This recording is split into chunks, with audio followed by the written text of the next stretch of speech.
Alors, donc oui, je suis là pour vous présenter l'ESGI, mais l'objectif, je pense que peu de personnes sont ici pour reprendre les études. Je vais vous expliquer un petit peu ce qu'on propose, et en effet, on est amené à chercher beaucoup d'associations aujourd'hui, donc je vais vous expliquer un petit peu la démarche. Mais avant ça, je ne vais pas que vous parler de l'ESGI, puisque ça serait assez réducteur. L'ESGI fait partie d'un réseau qui s'appelle le réseau GES. C'est 15 écoles sur Paris et en province. Moi, je suis là pour représenter l'ESGI, donc c'est l'école de génie informatique. Mais en parallèle de tout ça, on a pas mal d'autres écoles dans différents domaines. Donc, tout à l'heure, j'ai entendu parler de communication digitale, stratégie marketing. On a par exemple le CITV, où on a encore PPA sur le marketing digital, et donc des écoles dans différents pôles métiers, dans différentes compétences, qui cherchent tous les ans une multitude d'entreprises, une multitude d'associations, pour faire travailler les élèves sur des cas concrets, et non pas des cas purement scolaires qui, au final, n'aura aucune répercussion par la suite. L'ESGI, l'objectif, c'est de faire de nos élèves des ingénieurs informaticiens, donc bon, sans la caricature qui va derrière. On a créé l'ESGI en 1983, aujourd'hui on compte à peu près 7500 anciens. Première école d'informatique en alternance en France, ça c'est pour la petite promotion. Mais ce qui est important, c'est que tous nos diplômes sont des diplômes reconnus d'État, et aujourd'hui l'État nous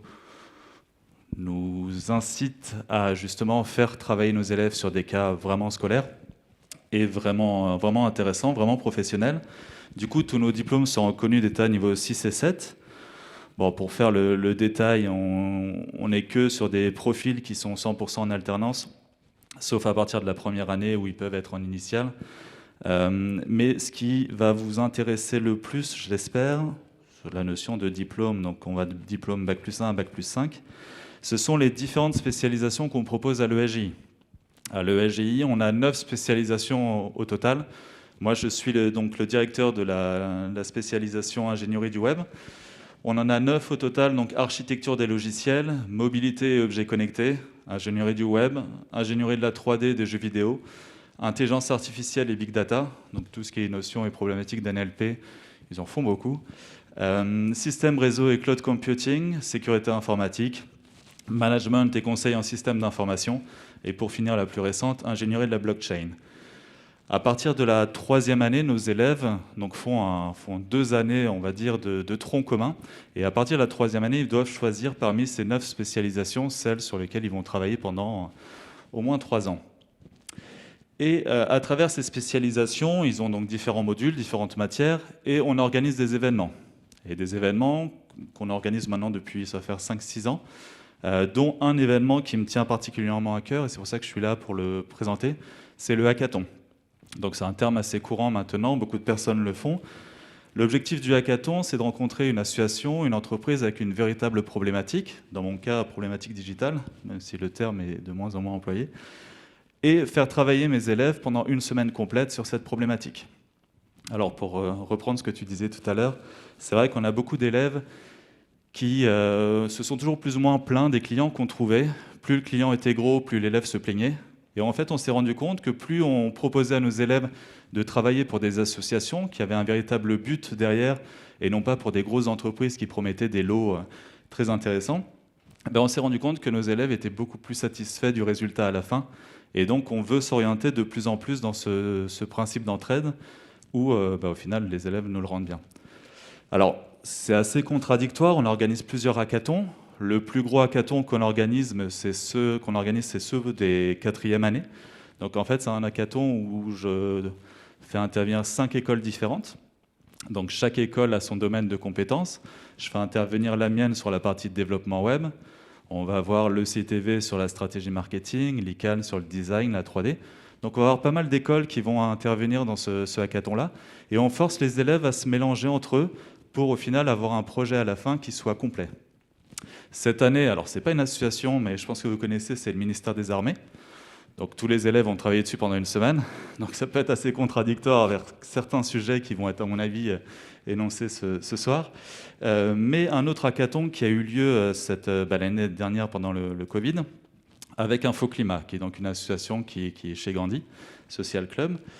Je vous présente un petit peu ce hackathon, parce que peut-être que parmi vous, il y en a qui seraient intéressés pour faire travailler nos élèves dessus.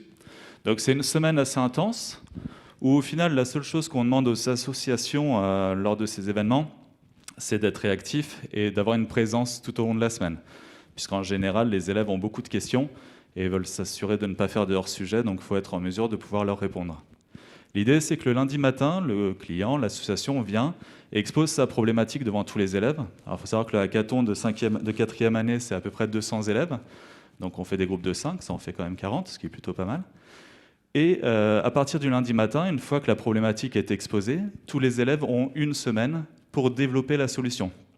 Alors en effet, on parle de MOOC, on parle de projets qui sont encore amenés à évoluer par la suite, mais on a des projets qui normalement sont exploitables en fin de semaine. Donc ils sont lancés réellement le lundi midi avec une soutenance le vendredi soir. Donc c'est quand même assez intense, assez rude pour les élèves, mais on n'a que des retours positifs de la part des élèves. Et même du côté du client, en général, même si les projets ne sont pas forcément exploités, ça leur permet de découvrir certains aspects, certaines idées qu'ils n'avaient pas eues sur leur projet de base. Donc, comment ça fonctionne? Le lundi, on a une journée assez intense avec présentation le matin et l'après-midi, on a un travail individuel, ce qui va nous permettre de former les groupes. On ne forme pas des groupes par affinité puisqu'on les mélange entre les différentes écoles, ce qui des fois est un peu difficile pour les élèves. Et le mardi, on organise des conférences sur des techniques, sur des solutions que les élèves ne connaissent pas et qui pourraient potentiellement intégrer dans leur projet. Ils ont de l'autonomie, beaucoup. On a des coachs techniques qui sont là tout au long de la semaine pour les accompagner. Donc je m'occupe de trouver des coachs, soit sur la partie technique, marketing, design ou autre, en fonction de la problématique. Le jeudi, on a de nouveau de l'autonomie sur toute la journée avec un mini challenge qu'on organise, histoire de un petit peu les sortir du projet et s'aérer un petit peu. Et le vendredi, alors soit période de Covid, j'espère que ça ne se reproduira plus, mais le vendredi après-midi, normalement, ce sont des soutenances. Là, clairement, on a dû un petit peu s'adapter. Et comme on avait beaucoup d'élèves cette année, l'objectif était de faire des vidéos.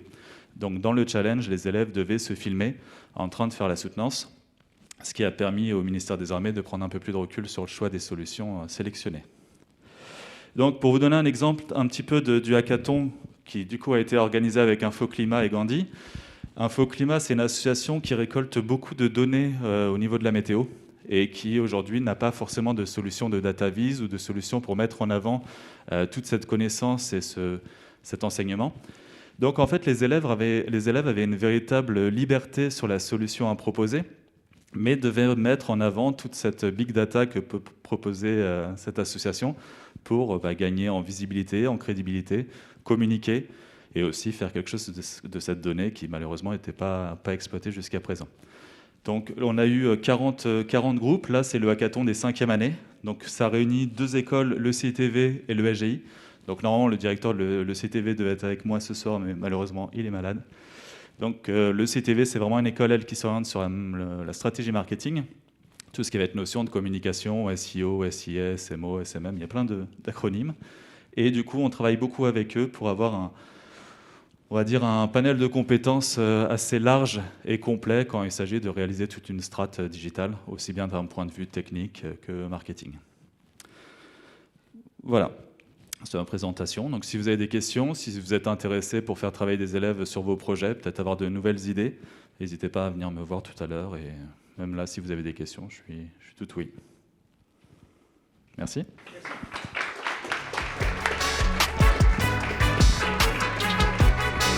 Merci beaucoup, Yves.